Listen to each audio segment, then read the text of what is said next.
Hello, I'm Jennifer Forkish, Public Information Director for the Los Angeles Police Department. This critical incident community briefing is intended to provide you with information about an officer-involved shooting that occurred in West Valley Division in the city of Los Angeles. You're about to see relevant video footage and learn about other evidence and police procedures related to the case, so you can have a better understanding of what occurred based on what we know right now. The LAPD conducts very thorough use of force investigations, which typically require investigators to interview multiple witnesses, view numerous hours of video footage, and analyze a significant amount of forensic evidence.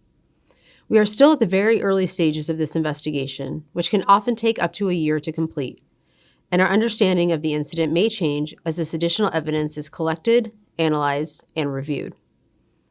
We also do not draw any conclusions about whether the officers acted consistent with our policies and the law until all facts are known and the investigation is complete. A word of caution: the images and information you are about to see may be disturbing. When a police officer uses force to arrest a suspect or defend against an attack, it can be graphic and difficult to watch. In addition, there may be strong language used by those shown in the video. Viewer discretion is advised, especially for young children and sensitive viewers. Hello, I am Captain Alex Chogyoji, Commanding Officer of Media Relations Division of the Los Angeles Police Department. I am going to provide you with a brief overview of an officer-involved shooting that occurred on April 20th, 2025 at around 6:20 p.m.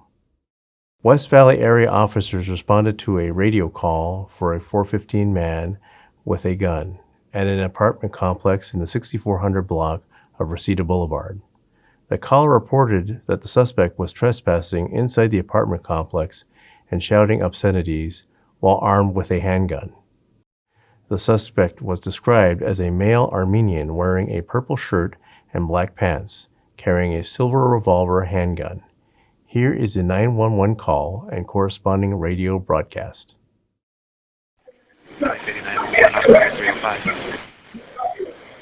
Hello? 911, do you need police or paramedics?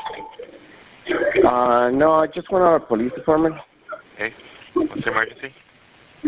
Yes. What's your emergency? The emergency is like I'm leaving at 6-4 Reseda, and I see a guy with a gun. On the street? In the building, inside the building. He's screaming. Is he white, black, Asian, Hispanic? He's Armenian. What color shirt or sweater? Sure. Hold on. Black pants. Sure. It's kind of like a purple with the numbers in the back. And where does he have the gun right now? Huh? Where does he have the gun? In the hand. In his hand. What color is it? It's like a revolver. It's kind of like right, and he's screaming around the building. Is he threatening anybody or trying to find somebody right now? Do you know? He told me because I'm the property manager in here. He told me like go inside. Okay. Do you know what unit he lives in? No, he doesn't live here. Okay. We'll send some help right now. Your name and phone number, please. My name is. Okay. Help will be there shortly. Call us back in case anything else changes. What's that unit? 415 man with a gun, 6-4 Reseda Boulevard. Suspect is a male Armenian wearing a purple shirt, black pants, carrying a silver revolver handgun. Code 2 incident 3012 RD 1033.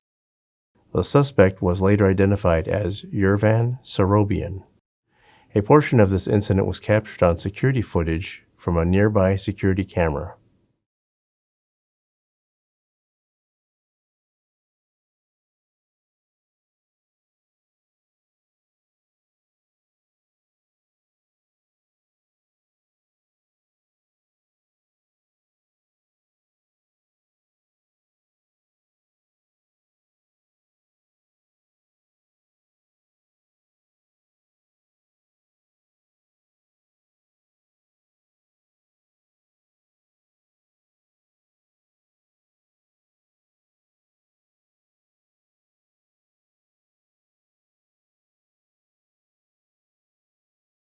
Prior to West Valley units arriving, an air unit arrived overhead and located Serobian, armed with a handgun, in the parking lot of the apartment complex.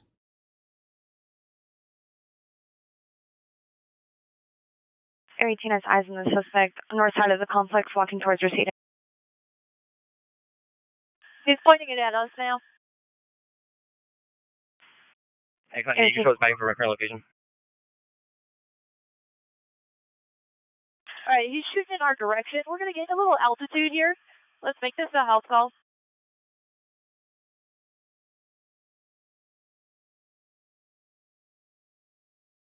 All units, officer needs help 642 Reseda Boulevard. Officer needs help 642 Reseda Boulevard. Serobian pointed and fired the handgun at the air unit, which prompted officers in the air unit to request help. The tactical flight officer directed Serobian via the public address system to drop the handgun. However, Serobian did not comply. Upon the arrival of responding units, a community member, along with the air unit, directed them to Serobian, who was still armed with a handgun and still located in the parking lot. A portion of this incident was captured on the responding officer's body-worn video. Body-worn video cameras are used by most officers assigned to field duties. They are worn at chest level and capture a general perspective within the line of sight from that angle.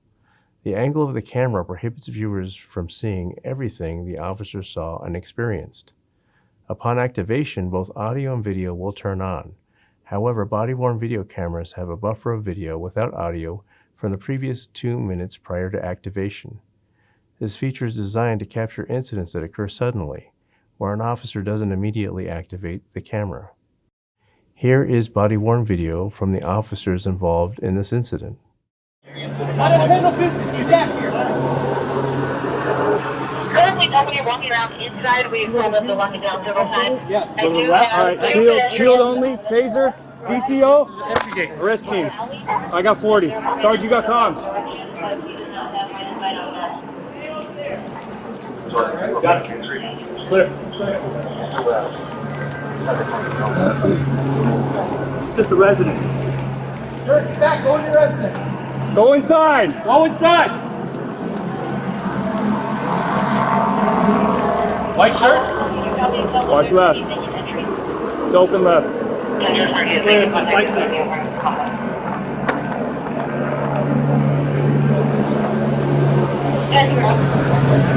Okay, nothing just your north. Just on your left. If he's leaning right up against it, you guys have the gun in his hand. He's right here. Back up and fall out. Back up and fall out. Suspect is strong with another inside.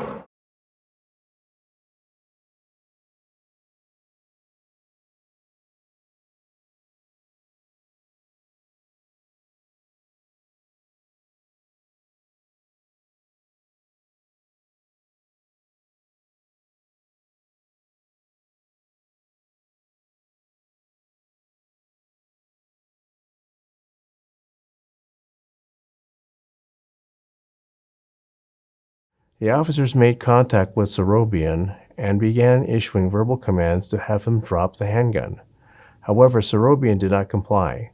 The officers also warned Serobian that his continued noncompliance would result in the use of less lethal force, which would cause bodily injury. Moments later, an officer discharged a 40mm less lethal launcher foam projectile round at Serobian. The foam projectile round struck Serobian, who then pointed and fired his handgun at the officers, resulting in an officer-involved shooting. The 40mm less lethal launcher device fires a foam projectile round. The round strikes the person's body and is intended to cause pain. While there may be bruising, it is designed to distribute energy over a broad surface area and not penetrate the body. The primary target for this less lethal device is the navel or belt line. Is there anybody else on that gate? He's right here. Hey! Drop the gun! Drop the gun right now! Tell him he's gonna get shot if he doesn't drop the gun. You're gonna be shot if you do not drop the gun! Drop it right now! This is Los Angeles Police Department! Give Give him the 40 warning. Yeah, 40 warning. If you do not drop the gun, we may use less lethal, and it may hurt and cause serious bodily injury. Tear something, move your head. Move your head, I'm gonna take a 40 shot. Yeah? Drop it! Okay, if you're Good. gonna function, then back to Ready? Go. 40 up, 40 only. Drop the gun! Shots fired! Shots fired! Officer needs help!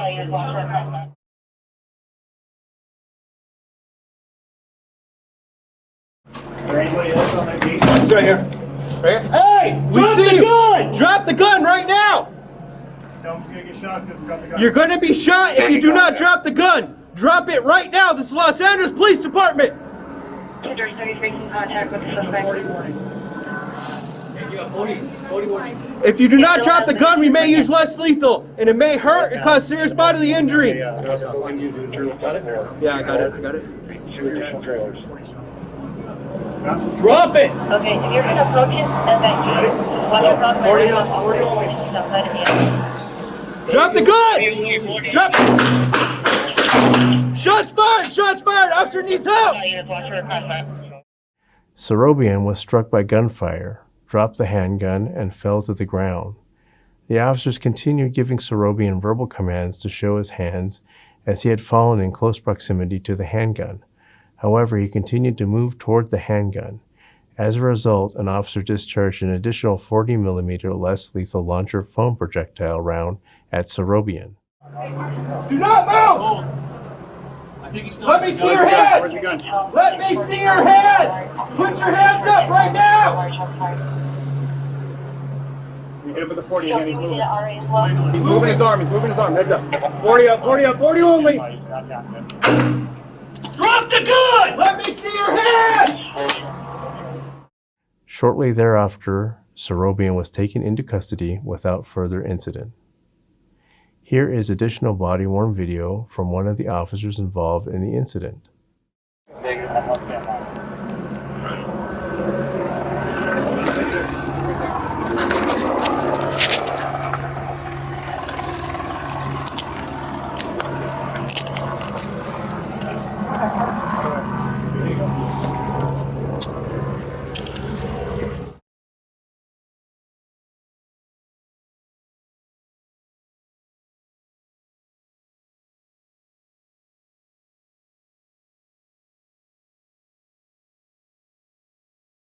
The officers rendered medical aid to Serobian by applying direct pressure to his wounds and performing cardiopulmonary resuscitation, or CPR, until paramedics arrived. Los Angeles Fire Department paramedics responded and took over rendering medical aid to Serobian. However, despite life-saving efforts by the officers and paramedics, Serobian was pronounced deceased a short time later. Investigators recovered a Smith & Wesson 6-cylinder revolver with 6 fired cartridge casings inside the cylinder at the scene and booked them as evidence. Investigators discovered multiple bullet impacts on a wall adjacent to where the officers had been positioned during the officer-involved shooting. These bullet impacts were determined to have come from the rounds fired from Serobian's handgun. Yervan Serobian was a 40-year-old resident of Glendale. In the next several months, the LAPD will continue to investigate and analyze this incident. We will continue interviewing any new witnesses that may come forward and complete any forensic tests. After the investigation is complete, our Critical Incident Review Division will forward their findings to the Chief of Police, who will make his recommendation to the Civilian Board of Police Commissioners. The board will evaluate the evidence to determine whether the officer's tactics, drawing and exhibiting a weapon, and use of deadly force in this instance complied with LAPD policy and met the high standards expected of all LAPD officers. Additionally, the Office of the Inspector General will conduct a parallel and independent review of the investigation and will provide its recommendations to the board. If you would like to know more information on how the LAPD investigates all serious uses of force, visit lapdonline.org, where you can find the LAPD's use of force policy and procedures. Thank you for taking the time to view this critical incident community briefing.